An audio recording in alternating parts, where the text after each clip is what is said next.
현장. 이웃 종교는 지금. 한 주간 종교계의 뜻깊은 현장들을 만나보는 시간이죠. 오늘 만나볼 현장은 개신교 현장인데요.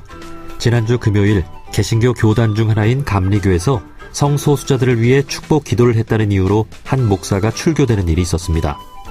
감리교의 이번 출교 결정은 이 목사가 지난 2019년 인천에서 열린 성소수자들의 축제에서 축복식을 집례해 정직 2년이라는 징계를 받고 같은 행위를 멈추지 않았다는 것인데요. 성소수자들을 위해 축복 기도를 한 것이 목사 자격을 박탈당할 일일까요? 그 당사자 목사님과 이야기 나눠보도록 하겠습니다.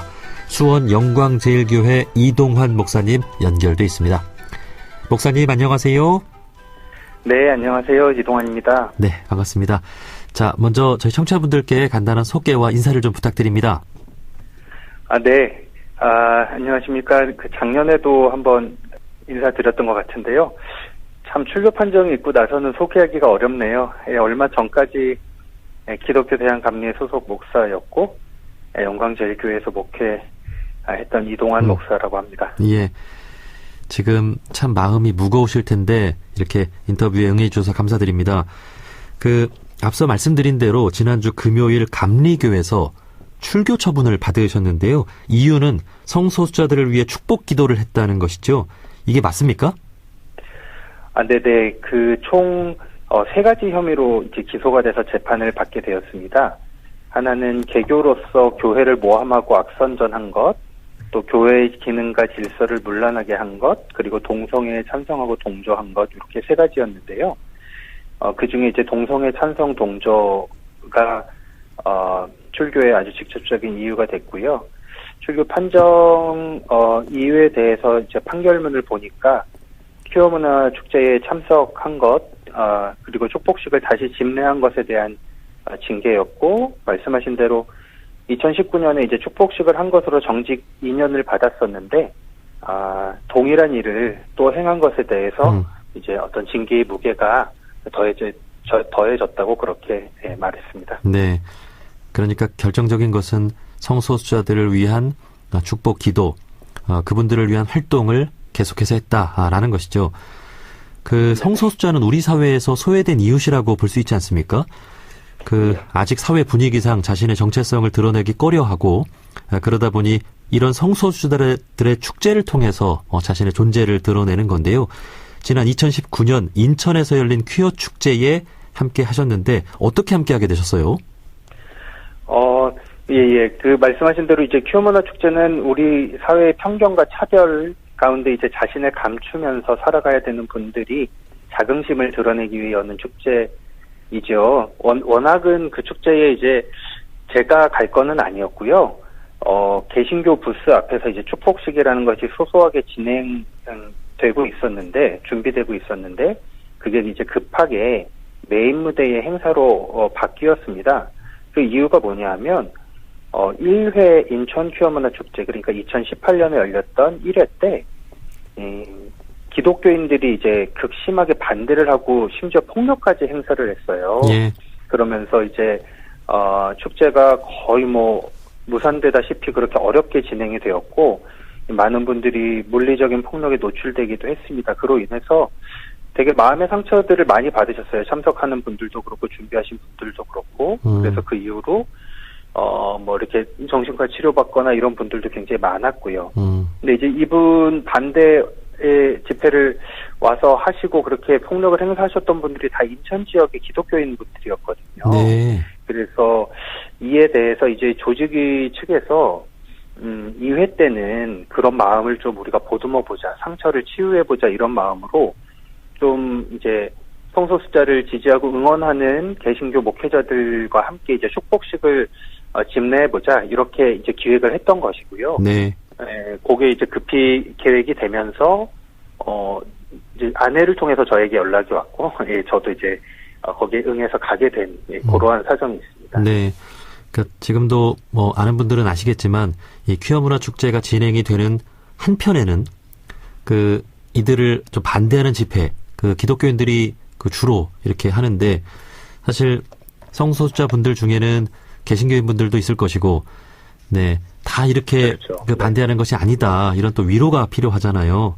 네. 네네. 그래서 제가 알기로 다른 교단의 목사님이나 뭐 신부님들도 함께 한 것으로 알고 있는데 유독 감리교에서만 이게 문제가 된 거예요? 네, 맞습니다. 저희 인천 퀴어문화 축제에서의 축복식은 총 3명의 목회자와 사제가 올라갔는데요. 대한성공회의 사제님, 그리고, 기장, 측에 이제 지금은 고인이 되신 임보라 목사님, 그리고 저 이렇게 셋이 올라갔었어요. 말씀하신 대로 교단마다 분위기는 좀 다릅니다. 지금 한국은 전반적으로 다 성소수자에 대해서 보수적이긴 하지만 우리 같이 무대에 올랐던 기장 기독교 장로회나 대한성공회 같은 경우는 뭐 아주 적극적으로 교단법에 환대를 한다 이렇게 돼 있진 않아도 적어도 이런 활동을 못하게 하거나 활동을 했다고 해서 징계하는 일은 없는 것으로 제가 알고 있고요. 네. 그렇지만 이제 그 외 교단들에서는 아예 차별법을 만들거나 강화하는 방식으로 지금 퇴행하고 있는 추세에 있습니다. 올해에도 입법총회가 있었는데 저희 감리교회에서도 장로와 목사가 되기 위해서는 이제 필수적으로 반동성애 교육을 받아야 한다 이런 법안이 통과되기도 했고요. 근데 이것도 사실은 이제 한국적인 상황에선 이런데 해외의 개신교단을 살펴보면 훨씬 더 포용적이고 긍정하는 방식으로 정책을 바꾸어가는 일들이 계속해서 일어나고 있습니다. 네. 유독 이제 감리교 목사님만 이렇게 그 재판을 받게 된 것이 참 의아한데 감리교에서는 성소수자 뭐 이 동성애를 죄라고 말하고 있는 건가요? 근데 사실 이제 교리적으로 보자면 동성애나 성소수자에 대한 내용은 아예 없어요. 그렇죠. 오히려 자유와 인권에 대해서 말하고 있고 평등을 위해서 뭐 성별 등의 이유로 차별하지 않는다 이런 내용을 담고 있기도 합니다. 그런데 이제 그런 교리와는 어떻게 보면 좀 배치되는 법안이 2015년에 저희 감리회에서는 만들어진 것이고요. 감리회에서는 이제 교리 부분과 이 장정, 그러니까 법안의 부분을 분리하는데요. 이 교리라는 것은 사실 변하지 않는 것이고, 장정이라는 것은 그때그때 사회의 어떤 상황과 그거에 따라서 이제 법을 계속해서 개정해 나가는 부분이 있습니다. 그래서 저희도 2년에 한 번 이제 입법총회라는 것을 하는데, 그 입법총회를 통해서 많은 법들이 폐지되기도 하고 개정되기도 하고 그렇게 되거든요. 근데 이제 2015년에 동성애 찬성 동조하는 행위 그리고 동성 간의 성행위나 결혼 등이 이제 범죄다라는 법과가 이제 삽입이 된 거죠. 예. 그리고 이제 정직부터 출교까지 중징계를 다루는 법과인데 이거에 대해서 어떤 우리 내부에서 한마디 토론이나 신학적 논의가 없었습니다. 그러니까 저는 이렇게 중징계를 다루면서 졸속으로 어떤 합의나 논의 과정이 없었다는 것, 이것이 문제적이라고 생각하는 것이고요. 이제 그런데 문제는 법안을 만들거나 이 제정하는 역할을 하는 분들만이 이 법을 다룰 수 있는데 그분들이 전반적으로 성소수자에 대해서 좀 보수적인 관점을 가지고 있다 보니까 법안이 그렇게들 자꾸 발의가 되는 것 같아요. 근데 감리교회 전반의 의견이냐 그러면 이거는 너무 다양한 의견들이 저희 안에 있기 때문에 네. 사실은 감리교가 성소수자를 뭐 죄인이라고 말한다 이렇게 보기는 어렵지 않나 싶습니다. 네. 우리 성소수자분들도 그 교회에 가서 예배를 드릴 텐데 그 예배의 마지막에 목사님이 양손을 쭉 이렇게 성도들을 향해서 들고 축복 기도를 하지 않습니까? 축도? 네, 맞습니다. 예. 성소수자들은 나가세요 뭐 이렇게 하나요? 그럴 때 그분들을 다 이렇게 축복을 않죠. 해주는 건데 참 이게 문제가 된다라는 것이 참 안타깝습니다. 역시 우리 목사님의 이러한 기도에 있어서 가장 중요한 기준은 예수님의 삶과 가르침이 아닐까 하는 생각이 드는데 예수님이라면 성소수자를 어떻게 대했을까? 예, 목사님 어떻게 생각하십니까? 사실 이제 성경에 보면 예수님은 동성애 혹은 성소수자에 대해서 정말 단 한마디도 한 게 없어요. 예, 근데 예수님은 당시에 어떻게 살았는지를 살펴보면 종교 권력자들 그리고 율법주의자들이 죄인이라고 낙인 찍은 분들 이 편에 서서 동행한 그러한 삶을 사셨거든요. 그리고 안식일이라는 것이 사람을 위해 있는 것이지 사람이 안식일을 위해 있는 것이 아니다라는 말도 하셨죠. 예. 그러니까 그 당시에 유대교 율법적으로 죄인이었던 이들 또 정죄당하던 이들이 있었고 예수님은 그들의 친구라 불리며 함께 멸시받았고 결국은 종교 권력에 의해서 배척당해서 죽임을 당한 분이라고 저는 그렇게 고백합니다. 그렇다면 오늘날의 교회 율법으로부터 죄인이라 정죄당하는 이가 누구인가? 오늘날의 교회 밖으로 내쫓김당하고 밀려나는 이들이 누구인가를 본다면 너무도 명확한 것 같아요. 저는 성소수자들이라고 생각하고 예수님이 정말 이 땅에 지금 오신다면 당연히 교권주의자들에 맞서서 그들의 편에 서셨을 거라고 저는 그렇게 믿습니다. 네. 예수님께서는 극악무도한 범죄자도 용서하고 품어주셨는데, 예. 역시 종교는 그 포용성이 가장 중요한 가치가 아닌가 그런 생각을 해봅니다. 네, 지금 그렇습니다. 예, 세계적인 흐름을 보면 이 성소수자들도 하나의 성 정체성으로 받아들이는 분위기인데요. 프란시스코 교황님도 동성애는 죄가 아니라고 말했고 또 해외에는 성소수자 신부나 목사도 있지 않습니까? 네, 그렇습니다. 미국의 이제 연합감리교회나 미국의 미 장로교회 같은 경우 또 유럽의 교회들, 캐나다 연합교회 이런 큰 주류 교단들이 다 성소수자를 받아들이는 걸 넘어서 교회로 받아들이는 걸 넘어서 목회자, 심지어 이제 총회장이나 감독이 나오고 있어요. 예. 그리고 이제 성소수자들 간의 동성 결혼도 집례를 하고요. 이것은 아주 세계적인 흐름이라고 볼 수 있습니다. 그런데 한국 개신교에서는 이걸 보면서 이것 봐라, 교회들이 타락했다. 우리 한국만이 지금 이렇게 순결성을 지키고 있다. 이런 식으로 이제 주장을 하고 있는 것이고요.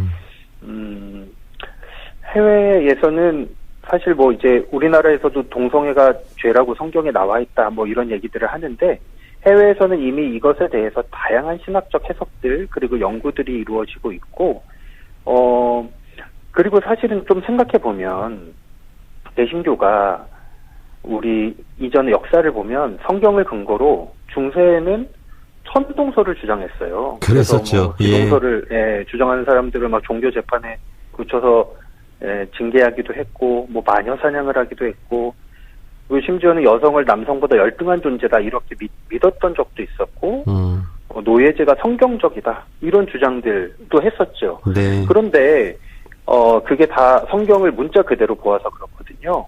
근데 이제 지금에 와서 누가 천동설을 성경에 그렇게 나와 있다고 천동설을 믿는 사람은 아무도 없는 것처럼 성경은 이제 고대의 문서이고 당시의 문화 가운데 이게 어떤 의미였는지 그리고 현대에는 그게 어떻게 해석돼야 하는지를 보는 게 되게 중요하다고 생각하는데요.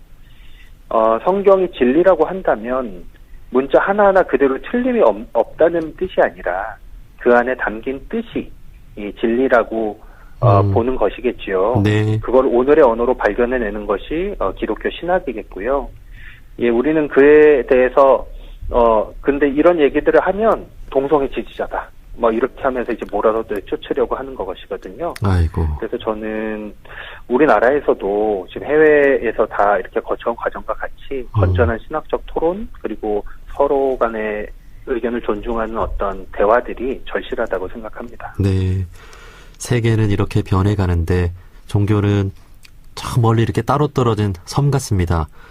예, 시대와 이렇게 발맞춰 가기 위해서 항상 과학과 대화하고 이웃 종교와 대화하고 정치와도 대화하고 그렇게 해서 시대와 발맞춰 나가는 오히려 한 발 더 앞서 나가는 우리 종교가 되기 위해서 노력을 해야 될 것 같습니다. 네. 자, 지난주에 목사님의 출교 처분 이후에 우리 감리교 목사님들과 또 신학생들이 목사님의 출교 반대 운동과 또 대규모 집회에 나선다고 들었는데요. 이에 대해서도 소개를 좀 해주실까요?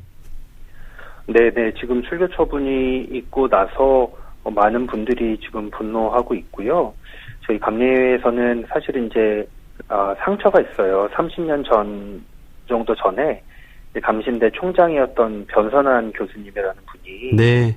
종교 간의 대화를 연구하고 가르친다는 이유로 그때도 이제 교권주의자들로부터 쫓겨나고 출교당한 아픈 역사가 있습니다. 네. 근데 그분은 이미 돌아가셨고 아직도 복권이 되지 않은 상황에 있고요. 아마도 교리적인 이유로 이 출교가 된 사건은 그 이후로 처음인 듯해요. 그런 아픔들이 좀 건드려지는 것 같습니다. 그래서 저희는 이제 2심제 감리에는 2심제로 되어 있는데 재판이 아직 항소심이 남아 있고요. 이를 위해서 이제 마음들이 모이고 있습니다. 일단 지난주에 간담회가 있었고 우리가 무엇을 해야 하는지에 대해서 논의가 그 자리에서 되었고요. 또 감리회 본부 앞에서 기도회도 지금 준비가 되는 중에 있고 여러 단위에서 성명도 나오고 있는 중에 있습니다. 네. 지금까지는 이 법이 있기 때문에 우리가 두려워서 말을 하지 못했지만 이제는 용기가 내서 나아가야 한다 이런 분위기가 교단 내부에서 형성되고 있습니다. 네. 저도 그렇습니다만 아마 이웃 종교에서도 이렇게 다른 종교의 일을 관심을 갖고 이야기하는 것이 또 조심스러울 수밖에 없지 않습니까? 네네. 그럼에도 종교계가 우리 사회의 또 하나이고 이렇게 사회에서 어떻게 보는지 또 중요한 만큼 이웃 종교에서도 많은 관심을 보여주실 것이라고 생각을 합니다. 감사합니다. 자, 마지막으로 우리 목사님의 목회 철학이 있다면 무엇인지 한 말씀 해주시고 또 앞으로 계획에 대해서도 좀 들어볼 수 있을까요? 네. 이번에 출교 판정은 사실은 이제 충격적인 일이지만 이게 우리의 현실이라고 한다면 여기에서부터 이제 시작이라고 생각을 합니다. 예수가 간 길이라는 것을 따른다는 건 성경에도 보면 좁은 길이고 가시밭길이라고 말하고 있거든요. 네. 그 길을 잘 따라가려고 하고요. 어떤 사람도 하나님 앞에서는 차별받아서는 안 되고 하나님의 사랑은 모두에게 평등하다는 그러한 저에게 목회 철학이 있고 그래서 어떤 상황에서도 이 사랑을 포기하지 않을 생각입니다. 감리회는 개신교단 중에서 가장 먼저 성소수자에 관련된 차별법을 만들었어요. 그래서 이를 계기로 이번 출교 사건을 계기로 가장 먼저 이것을 또 폐지하고 성소수자를 환대하고 긍정하는 법안 그리고 목회 방침을 만들어가는 교단으로서 거듭나기를 바라고 저는 이제 항소를 하면서 이 법안을 바꿔내는 운동도 함께 벌여갈 생각입니다.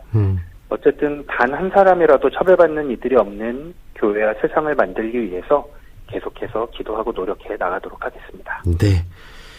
예수님이 가셨던 그 가시밭길, 그 좁은 길, 우리 이동환 목사님이 가시는 그 길을 저희가 또 응원하겠습니다. 자, 여기까지 말씀 듣겠습니다. 수원 영광제일교회 이동환 목사님이었습니다. 목사님, 고맙습니다. 네, 감사합니다.